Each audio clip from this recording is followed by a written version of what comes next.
শনিবার সকালে ঘন কুয়াশার কারণে কলকাতা বিমানবন্দরে বিমান চলাচলে বিঘ্ন ঘটে।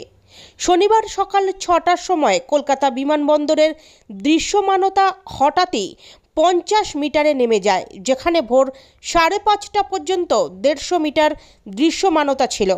তারপরে হঠাৎই আরও কমতে শুরু করে দৃশ্যমানতা। এর ফলে আজ সকালে কলকাতা বিমানবন্দরে বেশ কিছু ফ্লাইট চলাচল ব্যাহত হয়েছে।